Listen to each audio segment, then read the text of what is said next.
जय हिंद दोस्तों, स्वागत है आप सभी का।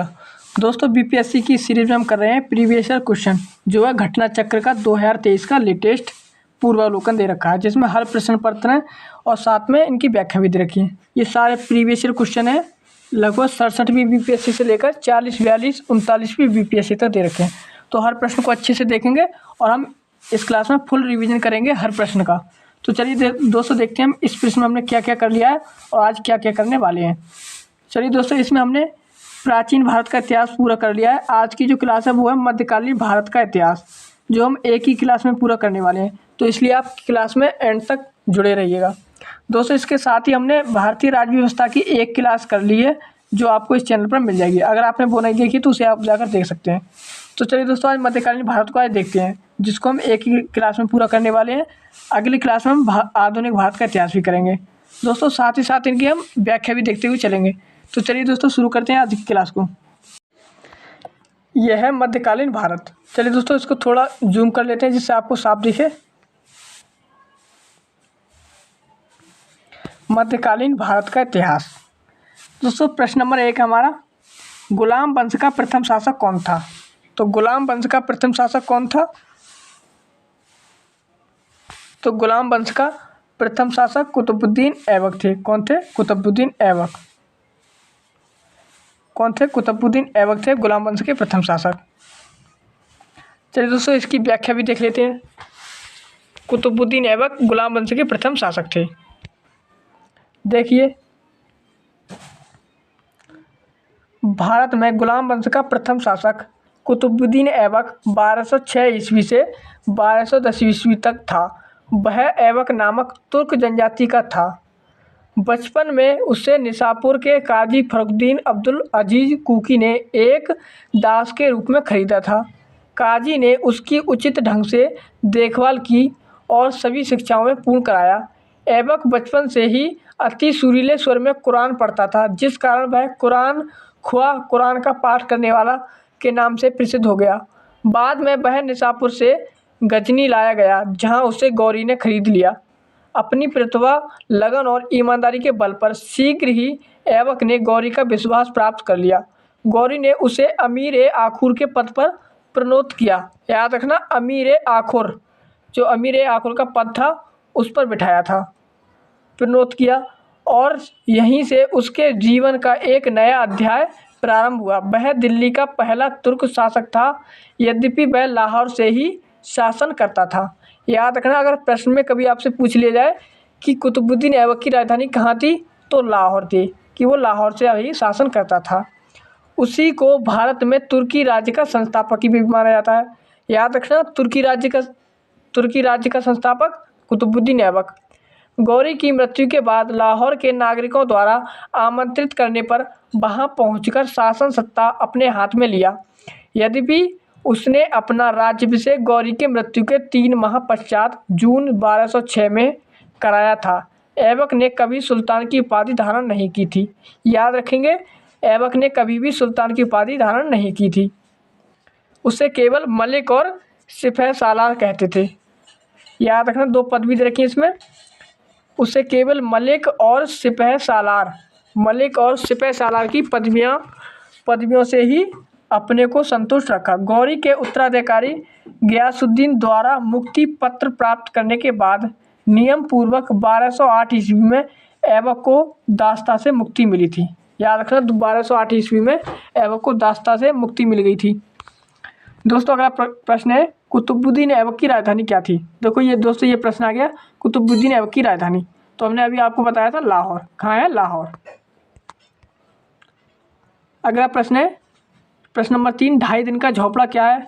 तो 2.5 दिन का झोपड़ा ये एक प्रकार की मस्जिद है। क्या है? मस्जिद, जिसे दोस्तों कुतुबुद्दीन ऐबक ने ही बनवाया था। देखिए इसके बारे में, अपनी उदारता के कारण कुतुबुद्दीन ऐबक इतना अधिक दान करता था, उसे लाख बख्श, लाखों को देने वाला के नाम से पुकारा गया। फरिश्ता ने लिखा है कि यदि व्यक्ति किसी की दानशीलता की प्रशंसा करते थे तो उसे अपने युग का ऐबक पुकारते थे। इसकी एक उपाधि कुरान ख्वां भी थी। ऐबक को आगे पढ़ते हैं। दोस्तों, यहाँ पर मैं आपको बता दूं, कुतुबुद्दीन ऐबक को लाख बख्श भी कहते थे, क्योंकि ये दान बहुत करता था, लाखों का दान कर देता था। साहित्य से अनुराग था और स्थापत्य कला में भी रुचि थी। तत्कालीन विद्वान हसन निजामी और फ़क्र ए मुदव्विर को उसका संरक्षण प्राप्त था। उन्होंने ऐबक को अपने ग्रंथ समर्पित किए थे। हसन निजामी ने ताज उल मासिर की रचना की थी। ऐबक ने दिल्ली में कुतुब उल इस्लाम और अजमेर में 2.5 दिन का झोंपड़ा नामक मस्जिदों का निर्माण करवाया। उसने दिल्ली में स्थित कुतुब मीनार का निर्माण कार्य प्रारंभ किया, जिसे इल्तुतमिश ने पूरा कराया। दोस्तों, इसमें से मैं आपको बता दूं, ताज उल मासिर की रचना की। ऐबक ने दिल्ली में कुतुब उल इस्लाम मस्जिद कुतुब उल इस्लाम बनवाया। अजमेर में 2.5 दिन का झोंपड़ा बनवाया।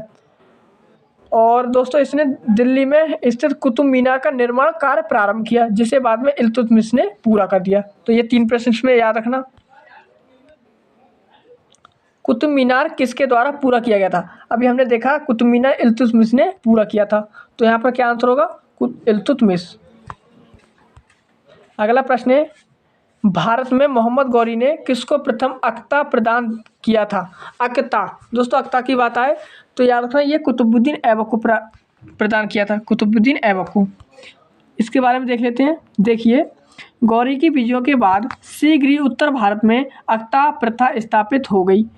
गौर के मोहम्मद शाम मोहम्मद गौरी ने कुतुबुद्दीन ऐबक को 1191 ईस्वी में हांसी अक्ता या इक्ता प्रांत प्रदान किया। 1192 ईस्वी में तराइन के द्वितीय युद्ध में उसने महत्वपूर्ण भूमिका निभाई। उसके कार्यों से प्रसन्न होकर गौरी ने उसे क्रमशः कोहराम और समाना का प्रशासक नियुक्त किया। वस्तुतः 1192 से 1206 ईस्वी तक उसने गौरी के प्रतिनिधि के रूप में उत्तरी भारत में विजित भागों में का प्रशासन संभाला। इस अवधि में ऐबक ने उत्तरी भारत में तुर्की शक्ति का विस्तार किया था। किस शक्ति का? तुर्की शक्ति का। अगला प्रश्न है, प्रश्न नंबर 6, बिहार का प्रथम मुस्लिम विजेता कौन था? तो बिहार का, यहाँ पर दोस्तों बिहार की बात हो रही है। बिहार का प्रथम मुस्लिम विजेता कौन था? तो वो थे बख्तियार खिलजी। कौन थे? बख्तियार खिलजी। याद रखिए, Bakhtiyar Khilji. Option C right होगा, बख्तियार खिलजी। देखिए, मोहम्मद गौरी के एक साधारण दास इख्तियारुद्दीन मोहम्मद बिन बख्तियार खिलजी, इनका पूरा नाम है इख्तियारुद्दीन मोहम्मद बिन बख्तियार खिलजी ने 1193 ईस्वी से 1202 ईस्वी के मध्य बिहार की विजय की तथा नालंदा एवं विक्रमशिला बिहार को तहस नहस कर राजधानी औदंतपुरी पर कब्जा कर लिया।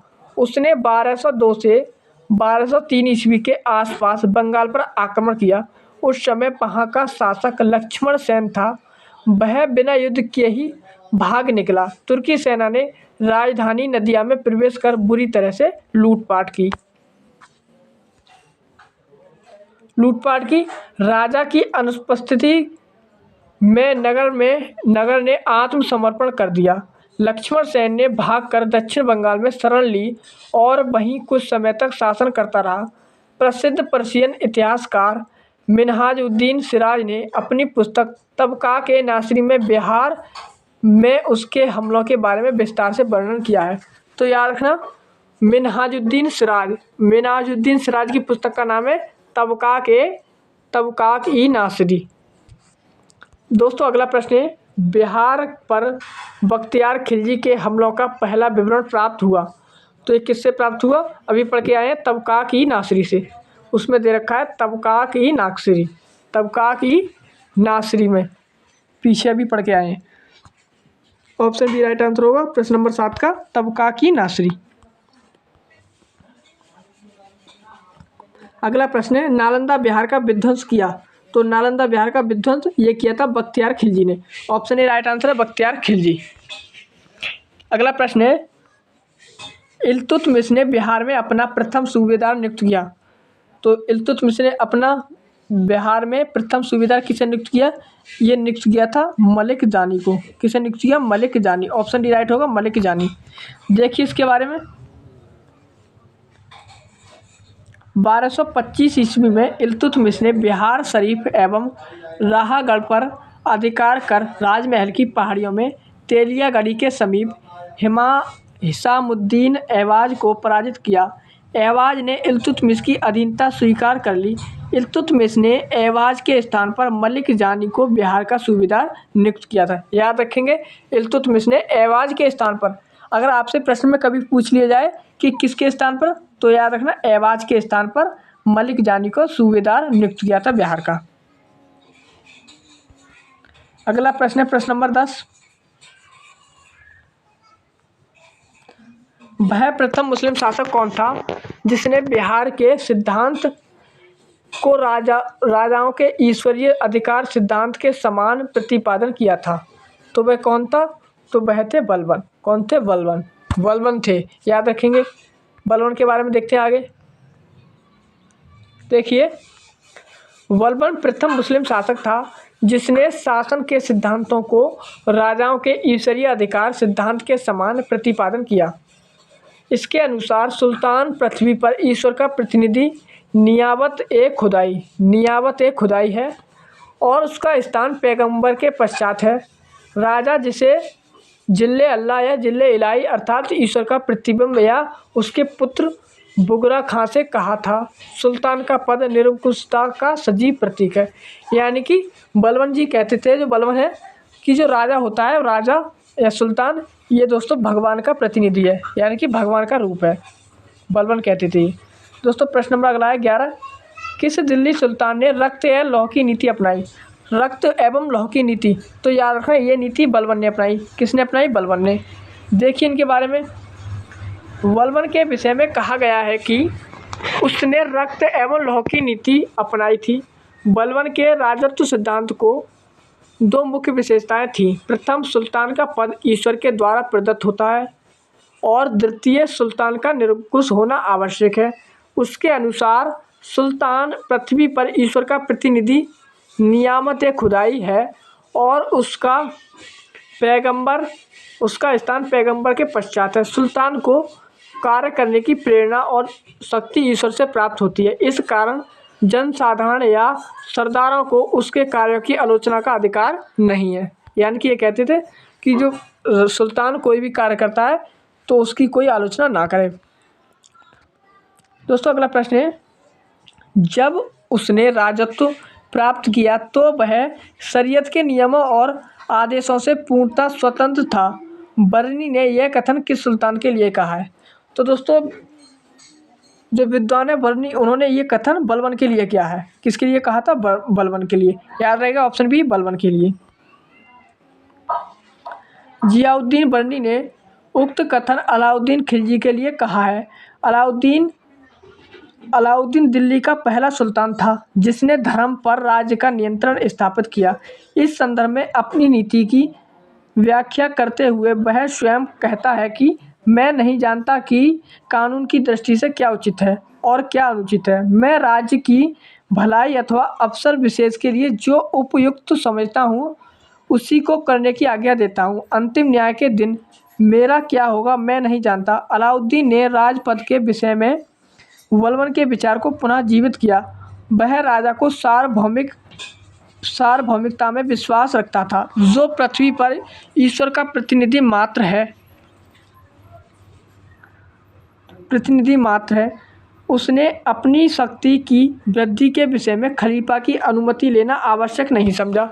इसलिए उसने खलीफा से अपने पद की मान्यता प्राप्त करने के संबंध में कोई याचना नहीं की। उसने अपने आप को यामिन उस खिलाफत नासरी अमीर उल मुमानिन बताया। इस प्रकार अलाउद्दीन दिल्ली का पहला सुल्तान था जिसने धर्म को राजनीति में हस्तक्षेप नहीं करने दिया। अलाउद्दीन उलेमा वर्ग के प्रभाव से मुक्त था। याद रखेंगे, जो अलाउद्दीन है वो उलेमा वर्ग के प्रभाव से मुक्त थे। दोस्तों अगला प्रश्न है, अलाउद्दीन खिलजी के प्रसिद्ध सेनापति में किसकी मंगोलों के विरुद्ध लड़ते हुए मृत्यु हो गई? तो अलाउद्दीन खिलजी का कौन सा सेनापति था जिसकी मंगोलों के खिलाफ लड़ते हुए मृत्यु हुई थी? तो वो थे जफर खां। कौन थे? जफर खां। याद रखें, जफर खां।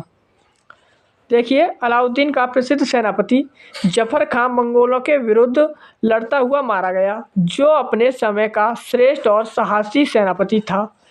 जफर खां के शौर्य और भारतीय सेना की दृढ़ता से मंगोल इतने प्रभावित हुए कि वे उसी रात को 30 कोस पीछे हट गए और वापस चले गए। अगला प्रश्न है, रानी पद्मिनी यानी कि पद्मावत की बात हो रही है। रानी पद्मिनी का नाम अलाउद्दीन खिलजी की चित्तौड़ विजय से जोड़ा जाता है। उसके पति का क्या नाम था? तो क्या नाम था? उनके पति का नाम ना राणा रतन सिंह। रतन सिंह उनके पति का नाम था। देखिए इनके बारे में। पद्मिनी की कहानी का आधार 1540 ईस्वी में मलिक मोहम्मद जायसी द्वारा लिखित काव्य पुस्तक पद्मावत है। इसके अनुसार पद्मिनी चित्तौड़ के राणा रतन सिंह की अत्यंत सुंदर और विदुषी पत्नी थी। अमीर खुसरो ने सुलेमान और रानी सैबा के प्रेम प्रसंग का उल्लेख अपने ग्रंथ में किया और उसने अपने संकेतों में अलाउद्दीन की समता सुलेमान से तथा पद्मिनी की तुलना सैबा से की थी। संभवतः बताया इसी आधार को मानकर मलिक मोहम्मद जायसी ने पद्मावत की रचना की और राणा रतन सिंह की रानी पद्मिनी की कहानी बनी। देखिए अगला प्रश्न। अगला प्रश्न है, अलाउद्दीन खिलजी के आक्रमण के समय देवगिरी का शासक कौन था? तो देवगिरी का शासक अलाउद्दीन खिलजी के समय थे रामचंद्र। कौन थे? Ramchandra. Option A right answer होगा रामचंद्र देव। देखिए रामचंद्र के बारे में। अलाउद्दीन के आक्रमणों के समय देवगिरी का शासक रामचंद्र देव था।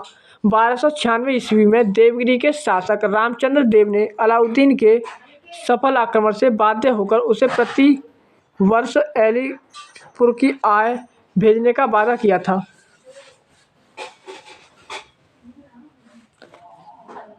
परंतु 1305 ईस्वी अथवा 1306 ईस्वी में उसने उस कर को दिल्ली नहीं भेजा, जिस कारण 1307 ईस्वी में अलाउद्दीन ने मलिक काफूर के नेतृत्व में एक सेना देवगिरी पर आक्रमण करने के लिए भेजी। राजा रामचंद्र देव युद्ध में पराजित हुआ और उसने आत्मसमर्पण कर दिया। तो याद रखेंगे, देवगिरी पर आक्रमण किया तब वहाँ के शासक रामचंद्र देव थे जो पराजित हो गए। अगला प्रश्न है, किस सुल्तान के काल में खालसा भूमि अधिक पैमाने में विकसित हुई? तो किस सुल्तान के समय हुई थी? तो ये हुई थी अलाउद्दीन खिलजी के समय। याद रखेंगे।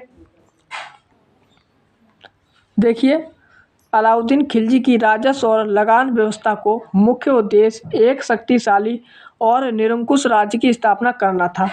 उसने उन सभी व्यक्तियों में भूमि छीन ली जिन्हें वह मिल्क राज्य द्वारा प्रदत्त संपत्ति, इनाम, इंदराज, पेंशनें अथवा वक्त धर्मार्थ प्राप्त हुई भूमि आदि के रूप में मिली थी। फलतः खालसा भूमि अधिक पैमाने पर विकसित हुई। अगला प्रश्न देखिए, प्रश्न नंबर 17, अलाई दरवाज़ा का निर्माण किस सुल्तान ने करवाया? अलाई दरवाज़ा का निर्माण तो ये आप सभी को पता है अलाउद्दीन खिलजी ने करवाया। किसने कराया? अलाउद्दीन खिलजी ने। देखिए, अलाई दरवाज़ा का निर्माण सुल्तान अलाउद्दीन खिलजी ने कुतुब मीनार के निकट करवाया था। इसका निर्माण लाल पत्थरों तथा संगमरमर के द्वारा हुआ है। यह 1311 ईस्वी में बनकर तैयार हुआ। इल्तुतमिश के मकबरे की तरह इसमें एक चौकोर बड़ा कमरा है जिसकी छत पर एक गुम्बद है और इसकी चारों दीवारों में एक मेहराबदार प्रवेश द्वार है। देखिए अगला प्रश्न 18, दिल्ली के किस सुल्तान ने सबसे ज़्यादा नहरों का निर्माण किया? तो सबसे ज़्यादा नहरों का निर्माण ये किसने करवाया? तो ये कराया है फिरोज शाह तुगलक ने। फिरोज शाह तुगलक ने सबसे ज़्यादा नहरों का निर्माण कराया। ऑप्शन ए राइट होगा। देखिए, फिरोज शाह तुगलक का शासनकाल भारत में नहरों के सबसे बड़े जाल का निर्माण कराने के कारण प्रसिद्ध रहा। सिंचाई की सुविधा के लिए उसने 5 बड़ी नहरों का निर्माण कराया। फिरोज तुगलक उलेमा वर्ग की स्वीकृति के पश्चात हक ए सर्व नामक सिंचाई कर लगाने वाला दिल्ली का प्रथम सुल्तान था। उन किसानों को जो सिंचाई के लिए शाही नहरों का पानी प्रयोग में लाते थे, अपनी पैदावार का 1/10वां भाग सरकार को देना पड़ता था। तो याद रखेंगे कौन सा इन्होंने कर लगाया था? हक ए सर्व कर, जो एक सिंचाई कर था।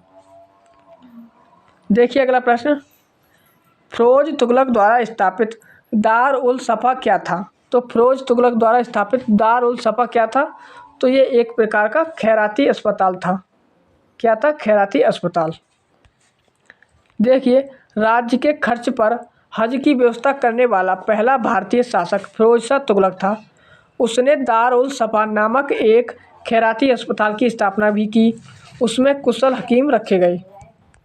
देखिए अगला प्रश्न, निम्नलिखित में से किस सुल्तान ने बेरोजगारों को रोजगार दिलवाया? तो याद रखेंगे किसने दिलवाया? तो ये दिलवाया था फिरोज शाह तुगलक ने। यहाँ पर ऑप्शन में नहीं है, आगे देखते हैं। फिरोज शाह तुगलक ने दिलवाया था बेरोजगारों को रोजगार। ऑप्शन सी राइट होगा, फिरोज शाह तुगलक।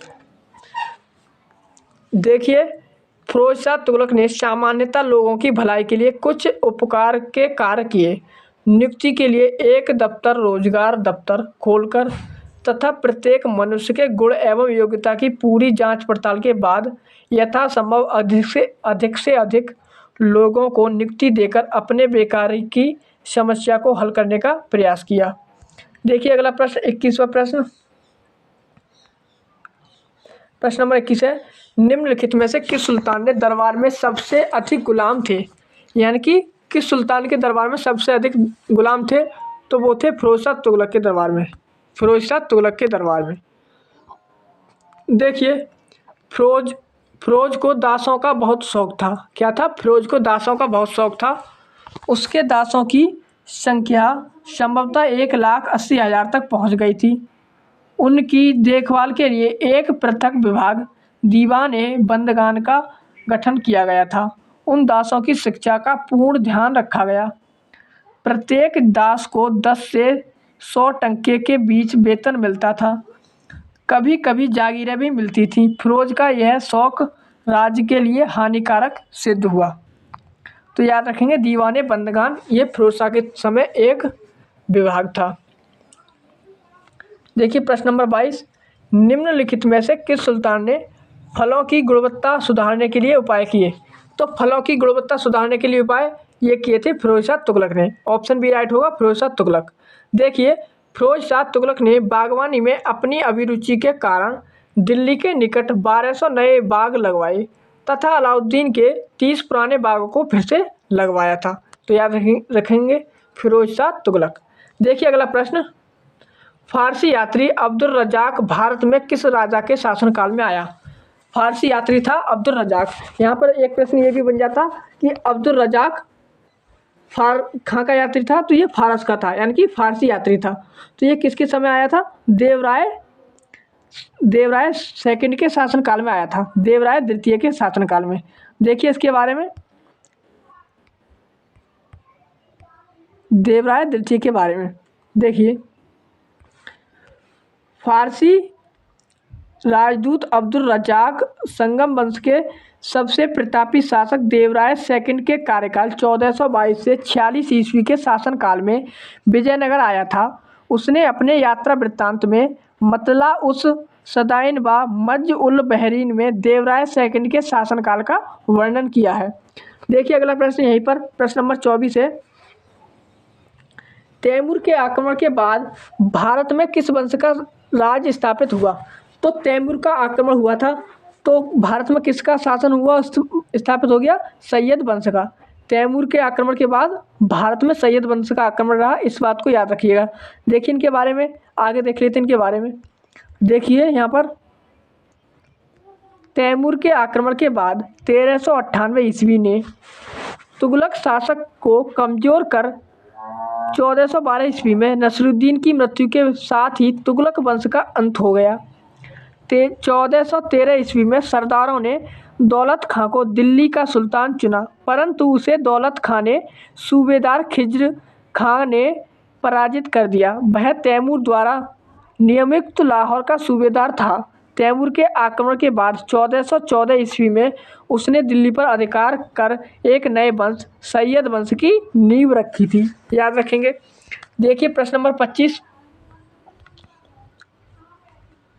प्रश्न नंबर 25 देखिए, निम्नलिखित में से किस सुल्तान ने एक नगर बसाया जहां अब आगरा है? तो आगरा की जगह एक नगर बसाया था जहां पर अब आगरा है, तो किसने बसाया? सिकंदर लोदी ने। सिकंदर लोदी ने बसाया। देखिए इनके बारे में, 17 जुलाई 1489 ईस्वी को निजाम खां सुल्तान सिकंदर शाह के नाम से सिंहासन पर बैठा। वह लोदी वंश का महानतम शासक था। 1504 ईस्वी में सिकंदर लोदी ने राजस्थान के शासकों पर नियंत्रण के उद्देश्य से यमुना नदी के किनारे आगरा नामक नवीन नगर बसाया और इसे अपनी राजधानी बनाया। उसने कृषि और व्यापार की उन्नति के लिए प्रयत्न किए। नाप का पैमाना गज ए सिकंदरी, याद रखेंगे, गज ए सिकंदरी या सिकंदर लोदी ने शुरू किया, उसी के समय आरंभ किया गया। उसने निर्धनों के लिए मुफ्त भोजन की व्यवस्था की। उसके समय में योग्य व्यक्तियों की एक सूची बनाकर प्रत्येक 6 माह पश्चात उसके सामने प्रस्तुत की जाती थी। वह शिक्षित और विद्वान था। उसके स्वयं के आदेश से एक आयुर्वेद ग्रंथ का फारसी में अनुवाद किया गया, जिसका नाम फरंगे सिकंदरी रखा गया। क्या नाम रखा गया? फरंगे सिकंदरी रखा गया। उसके समय में गायन विद्या का एक श्रेष्ठ ग्रंथ लज्जत-ए-सिकंदर शाही की रचना हुई। सिकंदर लोदी शहनाई सुनने का बहुत शौकीन था। वह गुलरुखी उपनाम से कविताएं लिखता था। तो यहाँ पर बात करते हैं सिकंदर लोदी की। तो सिकंदर लोदी गुलरुखी नाम से उपनाम से कविताएं लिखता था। लज्जत-ए-सिकंदरी उसका ग्रंथ था। वह शहनाई सुनने का बहुत शौकीन था। फरंगे सिकंदरी इसका एक नाम रखा गया था। आयुर्वेद ग्रंथ में फारसी में अनुवाद हुआ। देखिए प्रश्न नंबर 26, विजयनगर साम्राज्य के संस्थापक कौन थे? तो विजयनगर साम्राज्य के संस्थापक आप सभी को पता है हरिहर बुक्का थे। कौन थे? ऑप्शन सी हो हरिहर बुक्का। देखिए इनके बारे में, विजयनगर साम्राज्य की स्थापना मोहम्मद बिन तुगलक के शासनकाल में वर्ष 1336 ईस्वी में हरिहर एवं बुक्का नामक 2 भाइयों द्वारा किया गया था। इस राज्य की राजधानी हम्पी थी, जो कि तुंगभद्रा नदी के किनारे स्थित थी। तो याद रखेंगे हरिहर बुक्का ने मोहम्मद बिन तुगलक के शासनकाल में 1336 ईस्वी में विजयनगर साम्राज्य की स्थापना की, जिसकी राजधानी हम्पी है और हम्पी तुंगभद्रा नदी के किनारे है। इन चारों प्रश्नों को याद रखिएगा। देखिए प्रश्न नंबर अगला है 27, विजयनगर के उस पहले शासक की पहचान करें जिसने बहमनियों से गोवा को छीन लिया। तो गोवा को बहमनियों से किसने छीना? ये छीना था हरिहर सेकंड ने। हरिहर द्वितीय ने गोवा को छीन लिया था बहमनियों से। देखिए अगले प्रश्न को, इसकी व्याख्या देखते हैं, उसके बाद अगले प्रश्न देखेंगे। 1377 ईस्वी में बुक्का की मृत्यु के बाद उसका पुत्र हरिहर द्वितीय 1377 से 1407 ईस्वी के सिंहासन पर बैठा। उसने महाराजा धीराज की उपाधि ग्रहण की थी। तो याद रखेंगे बुक्का का पुत्र था हरिहर द्वितीय। बुक्का का पुत्र हरिहर द्वितीय ये सिंहासन पर बैठता है और उसने महाराजा धीराज की उपाधि धारण की। उसने कनारा, मैसूर, त्रिचुनापल्ली, कांची आदि प्रदेशों को जीता और श्रीलंका के राजा से राजस्व वसूल किया। बहमनी राज्य से भी उसका संघर्ष हुआ। 1377 ईस्वी में सुल्तान मुहाजिद के उसके राज्य पर आक्रमण किया, किंतु सफल नहीं हुआ। हरिहर द्वितीय की सबसे बड़ी सफलता पश्चिम में बहमनी राज्य से बेलगांव व गोवा छीनना था। वह शिव विरूपाक्ष का उपासक था। तो याद रखेंगे हरिहर द्वितीय बुक्का का पुत्र था। उसने गोवा को और बेलगांव को आज़ाद कराया था। बेलगांव कर्नाटक में स्थित है वर्तमान में। देखिए अगला प्रश्न, प्रश्न नंबर 28, विजयनगर के राजा कृष्णदेव राव ने गोलकुंडा का युद्ध किस राजा के साथ लड़ा था? तो विजयनगर के राजा हैं कृष्णदेव राव, उन्होंने गोलकुंडा का युद्ध लड़ा। ये कुली कुतुब शाह के साथ लड़ा था। कुली कुतुब शाह के साथ विजयनगर के राजा कृष्णदेव राव ने गोलकुंडा का युद्ध गोलकुंडा के सुल्तान कुली कुतुब शाह के साथ लड़ा था। गोलकुंडा में कुली कुतुब शाह वंश की स्थापना कुली कुतुब शाह ने की थी। जब कृष्णदेव राय उड़ीसा के साथ युद्ध में व्यस्त था, तब कुतुब शाह ने विजयनगर की सीमा पर स्थित पांगल और गुंटूर के दुर्ग पर आक्रमण किया तथा वारंगल और कौंडबिंदु आदि के किले जीत लिए, जिसके पश्चात उसने विजयनगर पर आक्रमण करने का प्रयास किया। कृष्णदेव राव और कुतुब शाह के बीच संघर्ष हुआ। कुतुब शाही सेना पराजित हो गई। किससे? विजयनगर पर। देखिए अगला प्रश्न 29वां है, विजयनगर साम्राज्य के वित्तीय व्यवस्था की मुख्य विशेषता क्या है? वित्तीय व्यवस्था की मुख्य विशेषता, तो क्या है, ये भू राजस्व जो इनकी व्यवस्था होती है तो वो भू राजस्व है। देखिए, विजयनगर राज्य को विभिन्न स्रोतों से आय प्राप्त होती थी, यथा भू राजस्व, संपत्ति कर, व्यापारिक कर, व्यवसाय कर, उद्योगों पर लगाए जाने वाले कर, सामाजिक और सामुदायिक कर तथा अपराधों के लिए आरोपित अर्थदंड। भूमि का भलीभांति सर्वेक्षण किया जाता था और उपज का 1/6 भाग भूमि कर के रूप में वसूल किया जाता था। शिष्ट भूमि कर नामक कर राज्य की आय का प्रमुख स्रोत था। केंद्रीय राजस्व विभाग को 98 अस्थवन या अथवन कहा जाता था। देखिए अगला प्रश्न, विजयनगर साम्राज्य का अवशेष कहाँ मिलता है? तो विजयनगर का साम्राज्य का अवशेष हम्पी में मिलता है। हम्पी इसकी राजधानी है और ये तुंगभद्रा नदी के किनारे स्थित है। किसके? तुंगभद्रा नदी के किनारे स्थित है हम्पी, विजयनगर की राजधानी। देखिए, हम्पी के खंडर वर्तमान कर्नाटक में स्थित विजयनगर साम्राज्य के प्राचीन राजधानियों का प्रतिनिधित्व करते हैं। विजयनगर काल में बना विरूपाक्ष मंदिर यहीं पर अवस्थित है। हम्पी यूनेस्को की विश्व विरासत स्थल की सूची में भी सम्मिलित है। देखिए अगला प्रश्न 31वां, दीवान ए अर्ज विभाग का संबंध था। दीवान ए अर्ज, तो यह एक प्रकार का विभाग था। कैसा विभाग है? रक्षा विभाग। दीवान ए अर्ज ये रक्षा विभाग है। देखिए, दीवान ए आरिज अथवा दीवान ए आरिज ए ममालिक सल्तनत काल का सैन्य विभाग का प्रमुख अधिकारी होता था और आरिज ए ममालिक का विभाग ही दीवान ए अर्ज कहलाता था। इस विभाग की स्थापना बलबन ने की थी। याद रखेंगे, इस विभाग की स्थापना किसने की है? बलबन ने। अगला प्रश्न है, शिवाजी की राजधानी कहाँ थी? तो शिवाजी की राजधानी ये थी रायगढ़ में। कहाँ थी? रायगढ़ में। देखिए, 1674 ईस्वी में शिवाजी ने अपना राज्याभिषेक कराया तथा छत्रपति की उपाधि धारण की। वह रायगढ़ को अपनी राजधानी बनाया। उस युग के महान विद्वान बनारस के पंडित विश्वेश्वर उर्फ गंगा भट्ट ने उन्हें क्षत्रिय घोषित करते हुए उनका राज्याभिषेक कराया था। किसने कराया था? गंगा भट्ट ने। देखिए प्रश्न नंबर 33, बहमनी राज्य का संस्थापक कौन था? तो बहमनी राज्य का संस्थापक अलाउद्दीन हसन था। अलाउद्दीन हसन याद रखेंगे। देखिए इनके बारे में फुल विस्तार से दे रखा है। देखिए अलाउद्दीन हसन के बारे में, दक्कन के अमीरान ए शहादत के विद्रोह के परिणाम स्वरूप मोहम्मद बिन तुगलक के शासनकाल के अंतिम दिनों में बहमनी साम्राज्य की स्थापना हुई थी।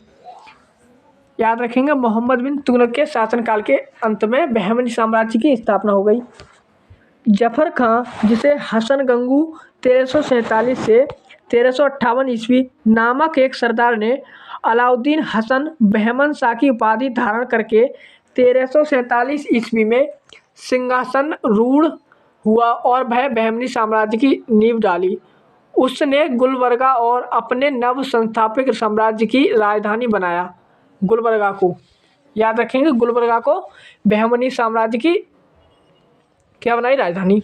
तथा उसका नाम असैनाबाद रखा। याद रखेंगे, गुलबर्गा का नाम असैनाबाद रखा। अपने साम्राज्य के शासन के लिए उसने इन चारों तरफों अथवा प्रांतों में विभाजित किया। गुलबर्गा, दौलताबाद, बरार और गुलबर्गा, दौलताबाद और बरार और बीदर में इन्होंने इन प्रांतों को विभाजित किया। प्रत्येक प्रांत एक शासक के अधीन था।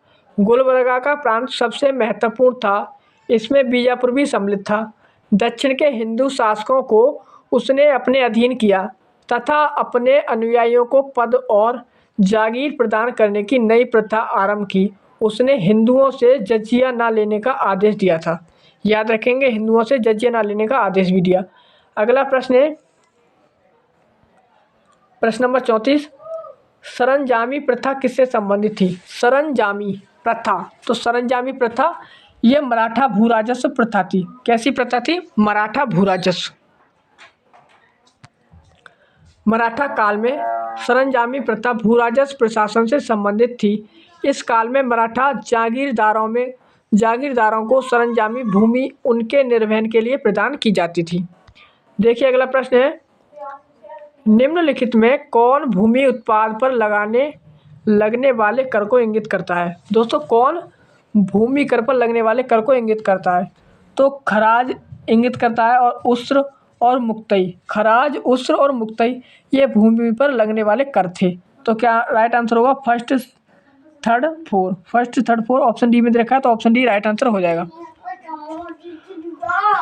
देखिए, खराज, उस्र और मुक्तई भूमि उत्पाद पर लगने वाले कर को इंगित करता है, जबकि खुम्स भूमि उत्पाद पर लगने वाला कर नहीं था, अपितु खुम्स लूट का धन था। खुम्स युद्ध में शत्रु राज्य की जनता से लूट में प्राप्त होता था। इस लूट का 4/5 भाग सैनिकों में बांट दिया जाता था और शेष 1/5 भाग राजकोष में जमा होता था। किंतु अलाउद्दीन खिलजी और मोहम्मद तुगलक ने 4/5 राजकोष को दिया था और शेष 1/5 सैनिकों में बांटा। सिकंदर लोदी ने गड़े हुए खजाने से कोई हिस्सा नहीं लिया। तो याद रखेंगे, जो खुम्स है वो लूट का धन था। कैसा धन था? लूट का। और उस्र मुक्तई ये भूमि उत्पाद पर लगने वाला कर था। हम दो ही बातें याद रखनी है, उस्र और मुक्तई ये भूमि उत्पाद पर लगने वाला कर था और खुम्स लूटा हुआ धन था। देखिए, अगला प्रश्न है, किस सुल्तान ने जमीन में फसल की नपाई का आधार राजस्व के रूप में दावा किया? कौन सा सुल्तान था वो जमीन में फसल की नपाई का आधार राजस्व के रूप में दावा करता है? तो वो थे Alauddin Khilji. Option C right होगा, अलाउद्दीन खिलजी। देखिए इनके बारे में, अलाउद्दीन खिलजी दिल्ली सल्तनत का पहला सुल्तान था जिसने भूराजस्व नीति में कुल परिवर्तन किए थे। उसने उपज का 50% भूराजस्व के रूप में निश्चित किया, जिसे अनाज के रूप में लेने के लिए जोर दिया गया। इससे पूर्व बलबन और इल्तुतमिश ने भूराजस्व उपज की 1/3 दर से अधिक नहीं लिया था। मोहम्मद बिन तुगलक के काल में भी भूमि कर की दर अलाउद्दीन की भांति 50% थी, लेकिन जहां अलाउद्दीन ने राजस्व निर्धारण भूमि पैमाइश के आधार पर किया था, वहीं मोहम्मद बिन तुगलक ने बिना पैमाइश के अनुमान के आधार पर राजस्व निर्धारित किया था। यद्यपि इस प्रश्न में विकल्प सी और डी दोनों सही है, किंतु बिहार लोक सेवा आयोग ने विकल्प सी को सही माना है। तो याद रखेंगे, मोहम्मद बिन तुगलक भी हो जाएगा, अलाउद्दीन खिलजी भी हो जाएगा। देखिए अगला प्रश्न,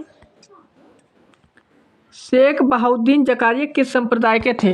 तो शेख बहाउद्दीन जकारिया की बात करें तो ये सोहरावर्दी संप्रदाय के थे। किसके थे? सोहरावर्दी संप्रदाय के। देखिए इनके बारे में, सोहरावर्दी संप्रदाय के बारे में, भारतवर्ष में सोहरावर्दी संप्रदाय शेख बहाउद्दीन जकारिया 1182 से 1262 ईस्वी से प्रारंभ हुआ। सूफियों के इस संप्रदाय में शेख सहुद्दीन आरिफ, शेख रुकुद्दीन अबुल फतेह और शेख जलाउद्दीन सुर्ख आदि हुए। इस संप्रदाय के संत सुखमय जीवन पर बल देते हुए धन और संपत्ति को साधना में बाधक नहीं मानते थे। देखिए अगला प्रश्न है, इन शासकों में किसने अपनी सैन्य टुकड़ियों को 200, 250, 200 एवं 250 एवं 500 की इकाइयों में विभाजित किया? तो याद रखेंगे, यहाँ पर एक तो शेरशाह ने किया था। किसने किया था? शेरशाह ने। दूसरा इनके पुत्र इस्लाम शाह ने किया था। किसने किया था? इस्लाम शाह ने। तो यहाँ पर सी और डी दोनों ऑप्शन हो जाएंगे। तो आंसर क्या हो जाएगा? उपयुक्त में से एक से अधिक। तो ऑप्शन ई राइट आंसर यहाँ पर हो जाएंगे। देखिए इसके बारे में, इस्लाम शाह शेरशाह का पुत्र था। इस्लाम शाह ने पूरे उत्तर भारत में लगभग 8 वर्षों तक शासन किया और उसकी मृत्यु 1553 ईस्वी में हुई। इस्लाम शाह ने ही अपनी सैन्य टुकड़ियों को 50, 200, 250 और 500 की इकाइयों में विभाजित किया था। संभवतः शेरशाह के समय में भी सैन्य विभाजित की यह प्रणाली प्रचलित थी। ज्ञातव्य है कि बिहार लोक सेवा आयोग ने इस प्रश्न को का उत्तर ई माना है। देखिए, जवाबित का संबंध किससे था? जवाबित का संबंध किससे था? तो याद रखेंगे, जवाबित का संबंध था राज्य कानून से। किससे था? राज्य कानून से। जवाबित का संबंध राज्य कानून से था। देखिए अगला प्रश्न है, प्रश्न नंबर 40, सल्तनत काल के सिक्के टंका, यहाँ पर एक बात हो रही, टंका, ससगनी और जीतल किन धातुओं के थे? तो ये टंका चांदी का था, ससगनी चांदी का था और जीतल ये तांबा और चांदी दोनों का था। तो कौन सा आंसर राइट हो जाएगा? Option A.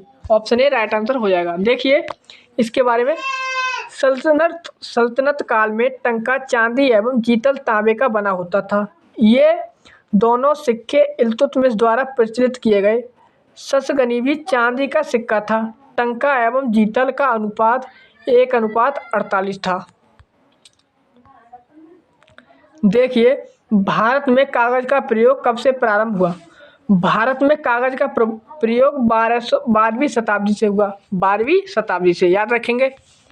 देखिए विश्व में सर्वप्रथम कागज का आविष्कार चीन में हुआ था। भारत में कागज का प्रयोग 12वीं शताब्दी में प्रारंभ हुआ।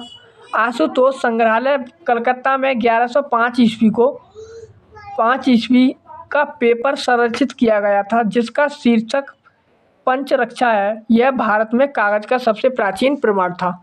देखिए प्रश्न नंबर 42 है, तबकाक ए नासरी। तबकाक ए नासरी का लेखक कौन था? तो याद रखेंगे तबकाक ए नासरी का लेखक है मिनहाज उस सिराज। मिनहाज उस सिराज इसके लेखक हैं। देखिए इनके बारे में, तबकाक ए नासरी मिनहाज उस सिराज का ग्रंथ था जो सुल्तान नसरुद्दीन को समर्पित किया गया। यह ग्रंथ 23 अध्याय में है। रावर्टी ने इसका अंग्रेजी में अनुवाद किया। इस पुस्तक में मोहम्मद गौरी की भारत विजय का प्रत्यक्ष वर्णन मिलता है। ज्ञातव्य है कि मिनहाज प्रथम इतिहासकार हैं जिसने यह कहा था कि कुतुबुद्दीन ऐबक ने अपने नाम की मुद्राएं प्रसारित की और खुतबा पढ़वाया। देखिए अगला प्रश्न, सभी भक्ति संतों के मध्य एक समान विशेषता थी कि उन्होंने अपनी वाणी को उसी भाषा में लिखा जिसे उनके भक्त समझते थे। ये इसकी विशेषता थी। तो ऑप्शन ए राइट आंसर हो जाएगा।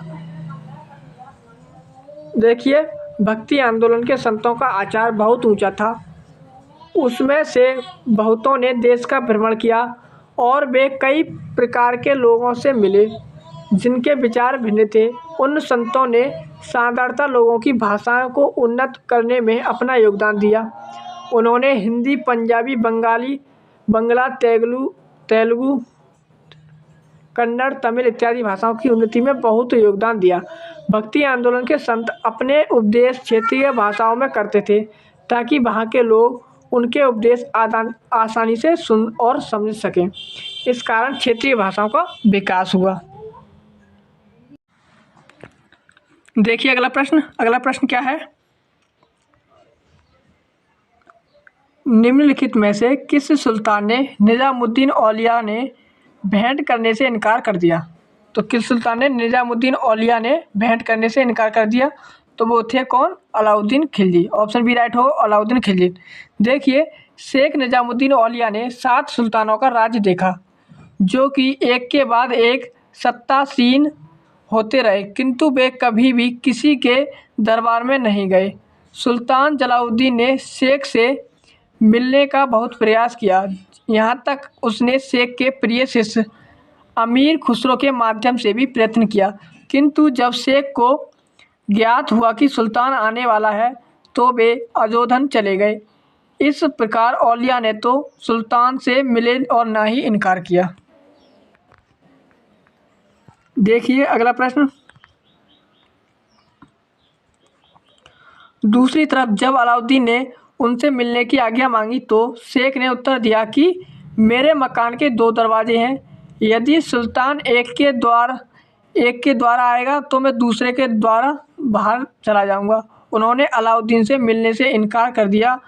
वे महबूब-ए इलाही के नाम से प्रसिद्ध थे। देखिए अगला प्रश्न है 45वें नंबर का, बाहर मासा की रचना किसने की थी? तो बाहर मासा की रचना किसने की थी? तो ये की थी मलिक मोहम्मद जायसी ने। बारह मासा की रचना मोहम्मद जायसी ने की थी। 12 मासा की रचना मलिक मोहम्मद जायसी ने की थी। जायसी की पद्मावत है, एक अखरावट है और आखिरी कलाम में से पद्मावत का हिंदी साहित्य में महत्वपूर्ण स्थान है। तो याद रखेंगे इनकी ये रचनाएं। देखिए अगला प्रश्न, पानीपत के युद्ध में बाबर की जीत का मुख्य कारण क्या था? तो पानीपत के युद्ध में बाबर की जीत का मुख्य कारण, दोस्तों इस प्रश्न में मुख्य कारण तो दे रखा है उसकी सैन्य कुशलता, पर उसकी यहाँ पर राइट आंसर हम करेंगे उसकी सैन्य कुशलता। तो देखिए इस प्रश्न के बारे में, पानीपत की लड़ाई 21 अप्रैल 1526 ईस्वी को बाबर एवं इब्राहिम लोदी के बीच हुई, जिसमें अपनी सैन्य कुशलता के बल पर बाबर ने विजय प्राप्त की। बाबर की सैन्य संख्या लोदी सेना से कम थी, फिर भी उसकी कुशल सैन्य नीति के चलते विजयश्री ने उसका वर्णन किया। इब्राहिम लोदी स्वयं एक अनुभव शून्य व्यक्ति था। बाबर लिखता है कि वह अनुभवहीन व्यक्ति था जो अपनी गतिविधियों में बड़ी असावधानी रखता था। वह बिना किसी व्यवस्था के आगे बढ़ता, रुकता तथा बिना किसी दूरदर्शिता के संघर्ष में लीन हो जाता। देखिए अगला प्रश्न, तुझे के बाबरी किस भाषा में लिखा गया? तुझे के बाबरी ये तुर्की में लिखा गया है, याद रखेंगे। तुझे के बाबरी तुर्की भाषा में लिखा गया ग्रंथ है। मुगल साम्राज्य की आधारशिला रखने वाला जलालुद्दीन मोहम्मद बाबर ने अपने जीवन संबंधी घटनाओं को एक ग्रंथ में स्वयं ही लिखा। इसे तुझे के बाबरी कहते हैं। यह किताब तुर्की भाषा में लिखी गई है, किंतु तुर्की मुगल दरबार की राजभाषा नहीं थी, अपितु यह सम्मान फारसी को प्राप्त था। देखिए अगला प्रश्न, हुमायूं ने चुनार दुर्ग पर प्रथम बार आक्रमण कब किया? हुमायूं का वर्णन हो रहा है, तो याद रखेंगे हुमायूं ने चुनार दुर्ग पर ये पहली बार आक्रमण कब किया था? तो ये 1532 ईस्वी में किया था। कब किया? 1532 ईस्वी में, याद रखेंगे। देखिए हुमायूं ने चुनार दुर्ग पर प्रथम बार आक्रमण 1532 ईस्वी में किया। इस किले को उसने 4 महीने तक घेरे रखा, जिसके बाद शेर खान ने हुमायूं की अधीनता स्वीकार कर ली। इसके अतिरिक्त 1531 ईस्वी में उसने कालिंजर पर आक्रमण किया और 1532 ईस्वी में रायसीन के महत्वपूर्ण किले को जीत लिया। देखिए 49वां प्रश्न है, निम्नलिखित में से किसने अपने बादशाह पति के लिए मकबरे का निर्माण करवाया? तो किसने मकबरे का निर्माण करवाया था? तो ये करवाया था हाजी बेगम ने। किसने करवाया था? हाजी बेगम ने। देखिए हाजी बेगम के बारे में, हाजी बेगम ने अपने पति हुमायूं के मकबरे का निर्माण दिल्ली दीन पनाह में 1564 ईस्वी में करवाया था। इस मकबरे का नक्शा मीरक मिर्जा गियास, ईरानी वास्तुकार थे, ने तैयार किया। श्वेत संगमरमर से बना यह भारत में प्रथम गुम्बद वाला मकबरा है। इस मकबरे के पारता एक बाग की रचना की गई है। तो याद रखेंगे दीन पनाह में हाजी बेगम ने अपने पति के हुमायूं के मकबरे का निर्माण करवाया है और ये मकबरा श्वेत संगमरमर से बना है। देखिए अगला प्रश्न 50 नंबर का, हुमायूं नामा की रचना किसने की है? तो हुमायूं नामा की रचना ये की है गुलबदन बेगम ने। ऑप्शन सी राइट आंसर होगा, गुलबदन बेगम ने। देखिए इसके बारे में, बाबर की शहजादी गुलबदन बेगम ने हुमायूं नामा की रचना की थी, जो फारसी भाषा में है। बादशाह अकबर ने अकबरनामा के प्रेरण के लिए सामग्री एकत्रित करने के उद्देश्य से यह आदेश दिया कि बाबर तथा हुमायूं के राज्यकाल के विषय में जिसे कुछ भी स्मरण हो वह उसे लेखबद्ध करके उसकी सेवा में प्रस्तुत करे। अतः अनेक लोगों ने इतिहास लिखना प्रारंभ किया। गुलबदन के हुमायूं नामा की रचना भी इसी आदेशानुसार की गई थी। देखिए अगला प्रश्न, प्रश्न नंबर 49, हुमायूं द्वारा लड़े गए चार प्रमुख युद्धों का तिथि अनुसार सही क्रम अंकित करें। युद्ध स्थलों के नाम नीचे अंकित है, यानी कि तिथि के अनुसार पहले कौन सा हुआ, उसके बाद, यानी कि चारों युद्धों का क्रम बताना है। तो पहला तो युद्ध हुआ देवरा का, उसके बाद चौसा का, फिर कन्नौज का, फिर सरेंदी का। अब इनकी हम डेट भी देख लेंगे साथ के साथ, याद रखेंगे देवरा, चौसा, कन्नौज, सरेंदी, ये हुमायूं के युद्धों का क्रम है। देखिए हुमायूं द्वारा लड़े गए 4 प्रमुख युद्धों का क्रम इस प्रकार है। पहला है देवरा, चौसा, कन्नौज, सरेंदी। 1531 ईस्वी में उसने गोमती के तट पर स्थित दोहरा देवरा नामक स्थान पर अफगान विद्रोहियों को परास्त किया। 26 जून 1539 ईस्वी को चौसा के युद्ध में हुमायूं ने शेरशाह को पराजित किया था। शेरशाह से पराजित होना पड़ा था, यहाँ पर हुमायूं शेरशाह से हार गया था। इसी युद्ध में निजाम नामक भिश्ती ने हुमायूं की जान बचाई थी। हुमायूं के विरुद्ध चौसा की इस विजय से शेर खान ने शेरशाह की शक्ति एवं प्रतिष्ठा दोनों की वृद्धि हुई। उसने शेरशाह की पदवी धारण कर अपने नाम का खुतबा पढ़वाया तथा सिक्के पर भी अंकित करवाया। 17 मई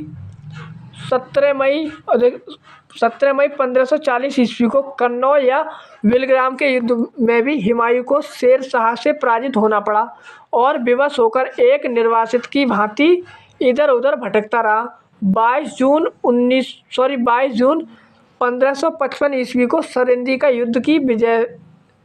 युद्ध की विजय ने हुमायूं को एक बार पुनः उसका खोया हुआ राज्य वापस दिया। तो ये 4 युद्धों का क्रम हो गया, याद रखेंगे इन 4 युद्धों को। देखिए अगला प्रश्न, निम्नलिखित में से किस सुल्तान ने पहले हजरत आला की उपाधि अपनाई और बाद में सुल्तान की? तो पहले हजरत आला की उपाधि, फिर बाद में सुल्तान की उपाधि। तो ये किसने अपनाई थी? शेरशाह सूरी ने। 1529 ईस्वी में बंगाल के शासक नुसरत शाह को पराजित करके शेरशाह सूरी ने हजरत आला की उपाधि धारण की। 1539 ईस्वी में चौसा के युद्ध में हुमायूं को पराजित करके उसने शेरशाह की उपाधि धारण की तथा अपने नाम का खुतबा पढ़वाया और सिक्का भी चलवाया था। किसने? शेरशाह ने। देखिए अगला प्रश्न है, शेरशाह का मकबरा कहाँ स्थित है? तो शेरशाह का मकबरा सासाराम बिहार में स्थित है। शेरशाह का मकबरा बिहार के रोहतास जिले में सासाराम नामक स्थान पर एक तालाब के बीच ऊंचे चबूतरे पर बना है। कालिंजर युद्ध 1545 के दौरान घायल हो जाने से शेरशाह की मृत्यु हो गई थी। देखिए 54वां प्रश्न है, हल्दी घाटी के युद्ध में महाराणा प्रताप की सेना के सेनापति कौन थे? तो महाराणा प्रताप की सेना के सेनापति कौन थे? तो वे थे हकीम खान। ऑप्शन सी राइट होगा, हकीम खान। देखिए आगे इसके बारे में, देखिए हल्दी घाटी का युद्ध 1576 ईस्वी में महाराणा प्रताप और मुगल सेनापति मानसिंह एवं आसफ खां के मध्य लड़ा गया। राजपूत योद्धाओं के अलावा राणा की सेना के अग्रभाग का नेतृत्व अफगानों की एक टुकड़ी के साथ हकीम खां सूर कर रहा था। राणा की सेना में भीलों की भी एक छोटी सी टुकड़ी शामिल थी।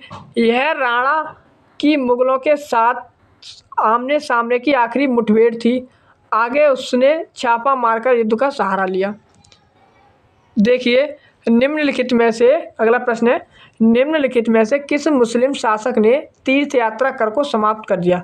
तो तीर्थ यात्रा कर को समाप्त ये किया था अकबर ने। याद रखेंगे किसने किया था? अकबर ने किया था। देखिए इसके बारे में, मुगल शासन व्यवस्था को स्थापित करने का श्रेय अकबर को ही है। उसकी केंद्रीय शासन व्यवस्था तथा बादशाह के पद और अधिकारों एवं कर्तव्यों की व्याख्या, उसका प्रांतीय शासन, उसकी लगान व्यवस्था, उसकी मुद्रा व्यवस्था, उसकी मनसबदारी व्यवस्था आदि सभी को उसके समय में सफलता प्राप्त हुई और वह उसके उत्तराधिकारियों के लिए आधार स्वरूप ही बना। अकबर प्रथम मुस्लिम शासक था जिसने हिंदू और मुसलमानों को निकट लाने का प्रयास किया। उसकी उदार धार्मिक नीति के अंतर्गत उसने 1502 ईस्वी में दास प्रथा, 1563 ईस्वी में 1562 ईस्वी में दास प्रथा, 1563 ईस्वी में तीर्थ यात्रा कर तथा 1564 ईस्वी में जजिया कर को समाप्त कर दिया। अपने सामाजिक सुधार के अंतर्गत उसने बाल विवाह एवं सती प्रथा को रोकने का प्रयत्न किया अतः अकबर की लोकप्रियता के कारणों में उपरोक्त चारों बिंदुओं को सम्मिलित किया जाता है। देखिए अगला प्रश्न है, अकबर ने बंगाल तथा बिहार को मुगल साम्राज्य में मिलाया। बंगाल तथा बिहार को मुगल साम्राज्य में कब मिलाया था? तो ये 1576 में ईस्वी में मिलाया था। ऑप्शन सी राइट होगा, 1576। देखिए 1572 ईस्वी में सुलेमान करारानी की मृत्यु के बाद उसका पुत्र दाऊद खां गद्दी पर बैठा। दाऊद खां ने अपने को स्वतंत्र घोषित कर पटना के मुगल किले पर आक्रमण किया। अकबर ने मुनीम खां को दाऊद पर आक्रमण करने तथा बिहार को जीतने का आदेश दिया। मुनीम खां ने दाऊद को एक युद्ध में पराजित किया तथा 1574 ईस्वी में बिहार पर मुगलों का आधिपत्य हो गया। पराजित होने के बाद दाऊद बंगाल भाग गया, किंतु 12 मार्च 1576 को टोडरमल, मुजफ्फर खां एवं हुसैन कुली खां ने मिलकर दाऊद को पूर्णतः पराजित किया। इस प्रकार 1576 ईस्वी में बंगाल तथा बिहार को पूर्ण रूप से मुगल साम्राज्य में मिला लिया गया था, 1576 ईस्वी में। देखिए अगला प्रश्न, भारत में किसके शासनकाल में इंग्लिश ईस्ट इंडिया कंपनी का गठन हुआ? इंग्लिश ईस्ट इंडिया कंपनी का गठन तो ये किसके समय हुआ था? ये हुआ था अकबर के समय। किसके समय हुआ था? अकबर के समय। देखिए दिसंबर 1599 ईस्वी में लंदन में कुछ व्यापारियों ने लॉर्ड मेयर की अध्यक्षता में एक सभा का आयोजन किया। इसमें पूर्वी द्वीप समूह के साथ व्यापार की योजनाएं तैयार की गईं। इन व्यापारियों ने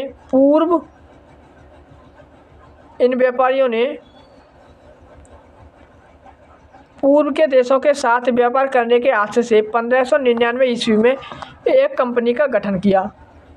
इसका नाम governor and company of merchant of London trading into the east Indies रखा गया। इसे जॉन कंपनी के नाम से भी जाना जाता था। इस दौरान भारत का बादशाह अकबर 1556 ईस्वी से 1605 ईस्वी तक था।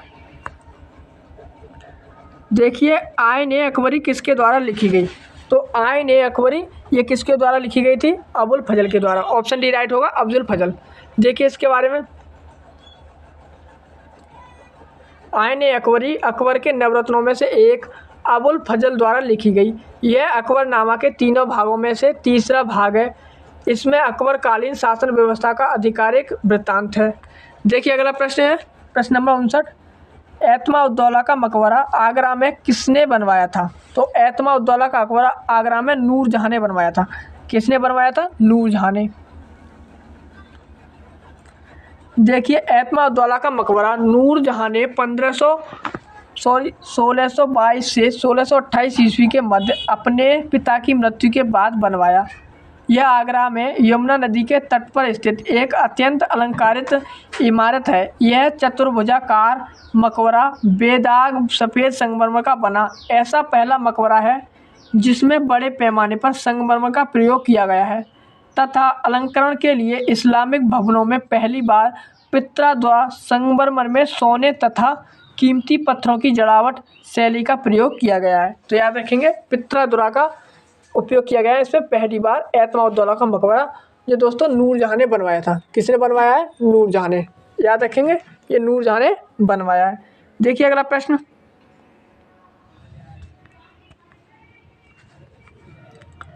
प्रचनकारी पित्रादुरा, ऐसे प्रचनकारी कहते हैं पित्रादुरा निम्न में से किससे संबंधित है?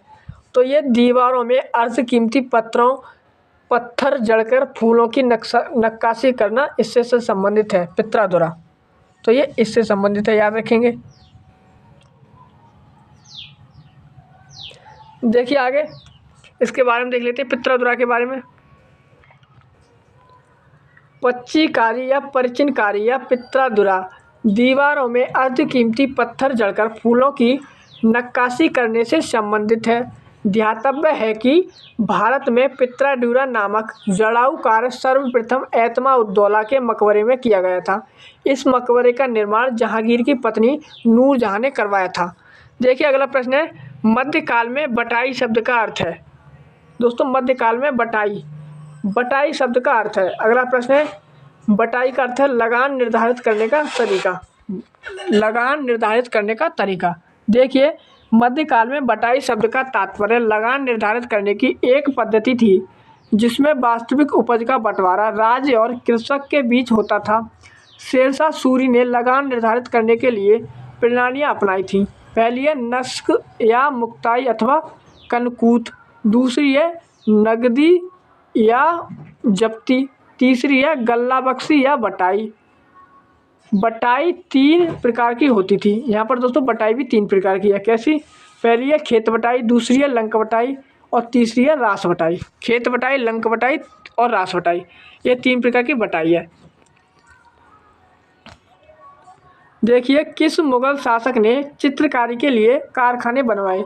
तो कौन सा मुगल शासक था जिसने चित्रकारी के लिए कारखाने बनवाए, फैक्ट्रियाँ बनवाई? तो वो थे हुमायूं। आगे देखिए हुमायूं ने चित्रकारी के लिए कारखाना NCERT के अनुसार निगार खाना, जबकि अन्नू मनुजा की पुस्तक a critical study of Mughal printing during Akbar a reign के अनुसार तस्वीर खाना बनवाया था, जो उसकी पुस्तकालय से जुड़ा था। ज्ञातव्य है कि बिहार लोक सेवा आयोग ने अपने उत्तर में पत्रक में इस प्रश्न का उत्तर विकल्प बी माना है। देखिए अगला प्रश्न है प्रश्न नंबर 63। दास्तान ए अमीर हमजा का चित्रांकन किसके द्वारा किया गया था? दास्तान ए अमीर हमजा का चित्रांकन किसके द्वारा किया गया था? तो दोस्तों इसमें दे रखा है, ये प्रश्न विवादित है तो इसके बारे में व्याख्या में पढ़ते हैं और जानने की कोशिश करते हैं। देखिए दास्तान ए अमीर हमजा का चित्रांकन किसने किया था? अकबर ने अनेक ग्रंथों को चित्रित करवाया था। इसमें सर्वप्रथम दास्तान ए अमीर हमजा यह हुमायूं के काल में चित्रित होना आरंभ हुआ और अकबर के शासनकाल में पूर्ण हुआ। बदायूनी और शाह नवाज खां के अनुसार इसे तैयार करने में लगभग 15 वर्ष लगे थे और पहले सैयद अली तथा बाद में अब्दुर्रज़्ज़ की देखरेख में प्रायः 50 चित्रकारों ने इसे तैयार करने में हिस्सा लिया। इसमें करीब 1400 चित्र हैं। सभी चित्र 27x20 आकार वाले असामान्य रूप से लंबे चौड़े फोलियो के एक तरफ चिपकाए हुए थे। यह ग्रंथ फारसी नायक अमीर हमजा मोहम्मद साहब के चाचा के वीरतापूर्ण कारनामों का उल्लेख करता है। देखिए अगला प्रश्न है, यूरोपीय चित्रकारी का प्रवेश किसके दरबार में हुआ? यूरोपीय चित्रकारी का प्रवेश किसके दरबार में हुआ था? तो ये हुआ था अकबर के दरबार में। किसके दरबार में? अकबर के। देखिए अकबर के दरबार में यूरोपीय चित्रकला का प्रवेश पुर्तगालियों के माध्यम से हुआ था, जिनसे मुगल चित्रकार ने 2 विशेषताएं ग्रहण की थी। पहली, व्यक्ति विशेष का चित्रण, दूसरा है दृश्य में आग देखने वाली वस्तुओं को छोटे छोटे आकार में बनाना। चित्रकला का विकास हुमायूं के शासनकाल में प्रारंभ हुआ। अकबर के शासनकाल में यूरोपीय चित्रकला का प्रभाव मुगल चित्रकला की शैली पर पड़ा। अकबर के दरबार में मिस्किन यूरोपीय शैली का चित्रकार था। अकबर के समय दसवंत अग्रणी चित्रकार था। जहांगीर के शासनकाल में मुगल चित्रकला का स्वर्णकाल कहा जाता है।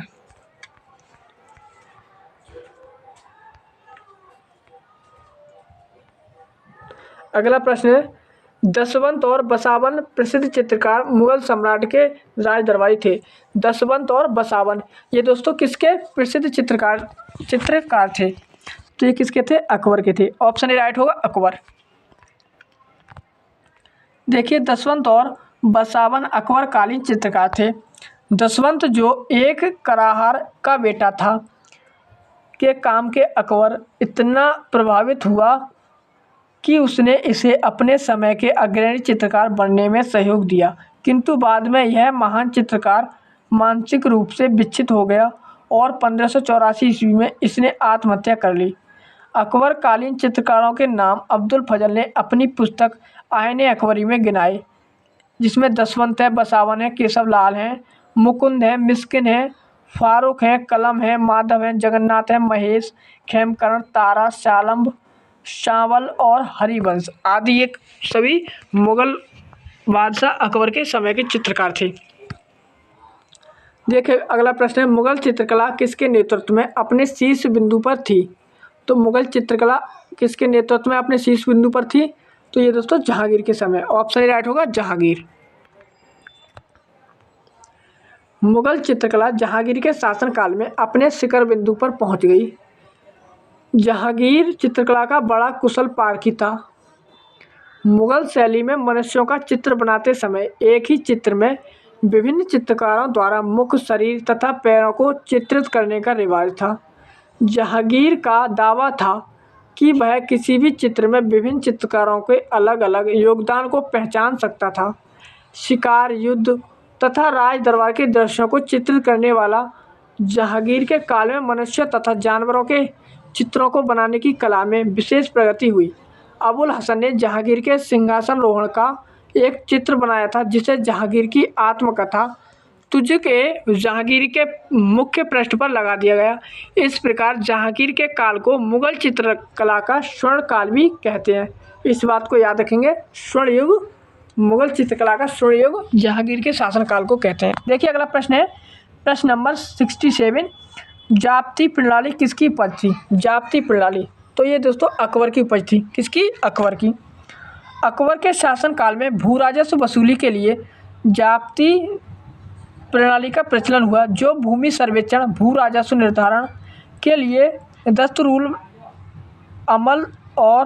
अमल तथा जाप्ती खसरे की तैयारी पर आधारित थी। साम्राज्य के अधिकतर भूभाग में यही प्रणाली प्रचलित हुई। देखिए आगे अगला प्रश्न है,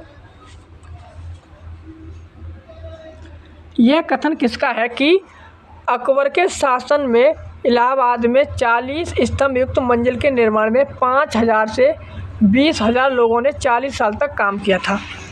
तो इसमें सेंटेंस दे रखा है कि अकबर के शासनकाल में इलाहाबाद में 40 स्तंभ युक्त मंजिल के निर्माण में, ये दोस्तों 40 स्तंभ युक्त मंजिल है, उसके निर्माण में 5,000 से 20,000 लोगों ने 40 साल तक काम किया था। तो ये कथन किसका है? ये कथन है दोस्तों विलियम फिंच का। किसका कथन है? विलियम फिंच का ये कथन है। देखिए कौन से ऑप्शन में दे रखा है? तो ऑप्शन सी में दे रखा है विलियम फिंच। देखिए विलियम फिंच के अनुसार इलाहाबाद स्थित पैलेस ऑफ 40 पिलर्स के निर्माण में 40 वर्ष लगे और इसके निर्माण हेतु 5,000 से 20,000 लोगों ने काम किया था। देखिए अगला प्रश्न है, कश्मीर का अकबर नाम से प्रसिद्ध सुल्तान था। तो कश्मीर का अकबर ये थे सुल्तान जैनुल आबिदीन। ये दोस्तों कश्मीर का क्या थे दोस्तों? कश्मीर का जैनुल आबिदीन, ये दोस्तों कश्मीर का अकबर कहे जाते हैं। अकबर के समान धर्म, सहिष्णु एवं सामाजिक कार्यों के लिए सुल्तान जैनुल आबिदीन को कश्मीर का अकबर कहा जाता है। उसने संस्कृत के अनेक महत्वपूर्ण ग्रंथों का अनुवाद कराया तथा श्री भट्ट और मंसूर बिन अहमद जैसे वेदों को संरक्षण प्रदान किया। देखिए आगे, 2 अस्पा एवं सिंह अस्पा प्रथा किसने शुरू की थी? 2 अस्पा और सह अस्पा, 2 अस्पा और सिंह अस्पा, इस प्रथा का किसने प्रारंभ की? तो ये प्रारंभ की थी जहांगीर ने। किसने प्रारंभ की थी? जहांगीर ने। देखिए 2 अस्पा एवं सिंह अस्पा प्रथा जहांगीर ने चलाई थी। इसके अंतर्गत बिना जात पद पढ़ाए ही मनसबदारों को अधिक सेना रखना पड़ता था। 2 अस्पा इसमें मनसबदारों को अपने सवार पद के 2 गुने घोड़े रखने पड़ते थे। 6 अस्पा इसमें मनसबदारों को अपने सवार पद के 3 गुने घोड़े रखने पड़ते थे। तो ये दोस्तों 2 अस्पा और 6 अस्पा ये दोस्तों किसने चलाई थी? तो ये चलाई थी जहांगीर ने। देखिए अगला प्रश्न, ईरान के शाह और मुगल शासकों के बीच झगड़े की जड़ क्या थी? ईरान के शाह और मुगल शासकों के बीच झगड़े की जड़ क्या थी? तो वो थी कंधार। क्या थी? कंधार। कंधार राज्य ईरान के शाह और मुगलों के बीच संघर्ष की जड़ थी, क्योंकि कंधार को अपने हाथों में रखना मुगल शासक तथा ईरान के शासक के लिए प्रतिष्ठा का विषय बन गया था। दोनों शासकों की साम्राज्यवादी योजनाओं को कार्यान्वित किया जाना बहुत कुछ कंधार को अपने हाथों में रखने पर ही निर्भर करता था। देखिए दिल्ली के लाल किले का निर्माण करवाया था। दोस्तों दिल्ली का जो लाल किला है उसका निर्माण किसने करवाया था? तो आप सभी को पता है, ये प्रश्न बहुत ही सरल है, शाहजहां ने करवाया था। किसने करवाया था? शाहजहां ने। ऑप्शन डी राइट होगा, शाहजहां। देखिए इसके बारे में, अकबर के फतेहपुर सीकरी की भांति शाहजहां ने दिल्ली में अपने नाम पर शाहजहानाबाद नामक एक नगर की स्थापना की 1638 ईस्वी में तथा वहां अनेक सुंदर एवं वैभवपूर्ण भवनों का निर्माण कर उसे सुसज्जित करने का प्रयास किया। शाहजहानाबाद के भवनों में लाल किला सबसे प्रमुख है। चतुर्भुजाकार यह किला लाल बलुआ पत्थर से निर्मित होने के कारण लाल किला के नाम से प्रसिद्ध है। इसका निर्माण कार्य 1648 ईस्वी में पूर्ण हुआ।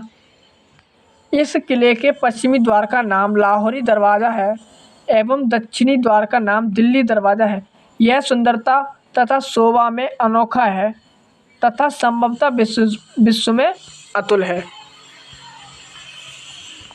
देखिए अगला प्रश्न, निम्नलिखित में से किस इतिहासकार ने शाहजहां के शासनकाल को मुगल काल का स्वर्ण युग कहा है? निम्नलिखित में से किस इतिहासकार ने शाहजहां के शासनकाल को मुगल काल का स्वर्ण युग कहा है? तो किसने कहा है? ये क्या कहा है? A.L. श्रीवास्तव ने। ऑप्शन सी राइट आंसर होगा, A.L. श्रीवास्तव। देखिए, डॉक्टर A.L. श्रीवास्तव ने अपनी पुस्तक मुगलकालीन भारत में लिखा है कि शाहजहां का शासनकाल भारत के मध्ययुगीन इतिहास में स्वर्ण युग के नाम से प्रसिद्ध है। यह केवल कला में भी वास्तुकला की दृष्टि से ही सत्य माना जा सकता है। J.N. सरकार और B.A. स्मिथ शाहजहां के काल को स्वर्णकाल मानने के पक्ष में नहीं है। S.R. शर्मा शाहजहां के काल को स्पष्ट रूप से मुगल काल का स्वर्णकाल माना है, अतः विकल्प सी सही होगा।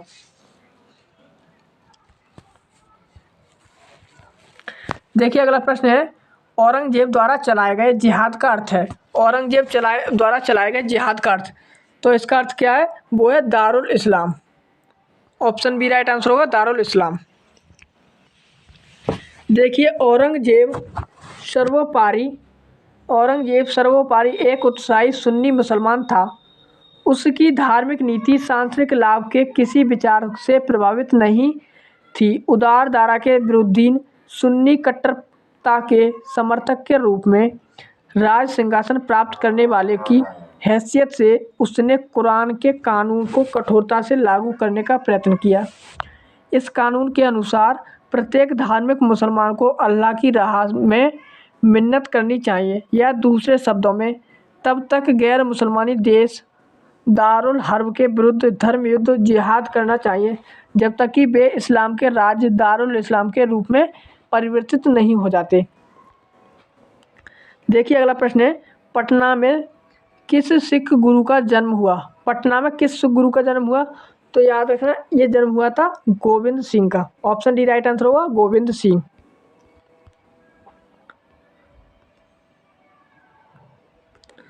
गुरु गोविंद सिंह सिखों के 10वें गुरु थे। इनका जन्म 1666 ईस्वी में पटना बिहार में हुआ था, जबकि मृत्यु 7 अक्टूबर 1708 को नांदेड़ महाराष्ट्र में हुई थी। देखिए, अगला प्रश्न है, मुगल प्रशासन में मोहतसिब था, तो क्या था मोहतसिब? लोक आचरण अधिकारी। क्या था? ऑप्शन सी राइट होगा, लोक आचरण अधिकारी। मुगल शासन में मोहतसिब उन आचरण के निरीक्षण विभाग का प्रधान था। उसका कार्य प्रजा के आचरण को उच्च बनाए रखना था। प्रजा के आचरण को शुद्ध बनाए रखने के लिए अकबर ने नगरों में मदिरा की बिक्री तथा वेश्याओं का निवास निषिद्ध घोषित कर दिया था। वेश्याओं को नगर से निष्कासित कर एक नए स्थान पर बसाया गया और उसका नाम शैतानपुरी रखा गया। देखिए, अगला प्रश्न है, मुगल प्रशासन में मदद ए मास इंगित करता है। मदद ए मास, तो ये दोस्तों किसको इंगित करता है? विद्वानों को दी जाने वाली राजस्व मुक्त अनुदत्त भूमि। विद्वानों को दी जाने वाली राजस्व मुक्त अनुदत्त भूमि। देखिए इसके बारे में, मुगल प्रशासन में विद्वान एवं धार्मिक लोगों की दी जाने वाली राजस्व मुक्त अनुदान भूमि को मदद ए मास कहा जाता था। इसे सरयू गाल भी कहा जाता। दान दी जाने वाली समस्त भूमि का निरीक्षण सद्र करता था तथा सद्र का यह भी दायित्व था कि इन अनुदानों का दुरुपयोग न होने पाए। यह भूमि स्थानांतरित नहीं होती थी और अनुदान ग्राही के पास वंशानुगत रूप से रहती थी। देखिए अगला प्रश्न, मयूर सिंहासन पर बैठने वाला अंतिम मुगल सम्राट कौन था? तो मयूर सिंहासन पर बैठने वाला अंतिम मुगल सम्राट कौन था? Mohammad Shah. Option B right answer होगा, मोहम्मद शाह। शाहजहां द्वारा बनवाए गए प्रसिद्ध मयूर सिंहासन पर बैठने वाला अंतिम मुगल शासक मोहम्मद शाह था, क्योंकि इसके काल में नादिर शाह ने 1739 ईस्वी में भारत पर आक्रमण किया और करनाल युद्ध में मुगल सेना को पराजित किया था। समकालीन लेखक आनंद राम मुखलिस के अनुसार नादिर शाह अपने साथ 60,000 रुपये, कई हज़ार अशर्फियाँ, 1 करोड़ रुपये का सोना, 50 करोड़ के जवाहरात, कोहिनूर तथा तख्ते ताउस मयूर सिंहासन भी ले गया। देखिए दोस्तों अगला प्रश्न, निम्नलिखित में से किस मुगल बादशाह को वजीर गाजीउद्दीन ने दिल्ली में दाखिल नहीं होने दिया? वजीर गाजीउद्दीन ने दिल्ली में दाखिल नहीं होने दिया था, कौन सा मुगल बादशाह था? तो याद रखेंगे वो थे शाह आलम द्वितीय। ऑप्शन बी राइट आंसर है, शाह आलम द्वितीय। शाह आलम द्वितीय का कार्यकाल 1759 से 1806 ईस्वी तक था। उसका वास्तविक नाम अली गौहर था। अपने पिता आलमगीर द्वितीय की मृत्यु के समय वह बिहार में था। यद्यपि उसे मुगल बादशाह घोषित कर दिया गया, किंतु मुगल दरबार की गुटबाजी के चलते वह बिहार में रहा और दिल्ली का सिंहासन 1760 ईस्वी से 1771 ईस्वी तक खाली पड़ा रहा। 1772 ईस्वी में मराठों की सहायता से ही वह दिल्ली पहुंच सका। शाह आलम द्वितीय के समय में ही दिल्ली पर अंग्रेजों का अधिकार 1803 ईस्वी में हो गया। दोस्तों ये हमारा समाप्त हो गया। अब यहाँ से शुरू होता है आधुनिक भारत का इतिहास। दोस्तों आधुनिक भारत के इतिहास को हम अगली क्लास में पूरा करेंगे। तो दोस्तों इस क्लास को हम यहीं रखते हैं। मिलेंगे दोस्तों अगली क्लास में, तब तक के लिए जय हिंद जय भारत।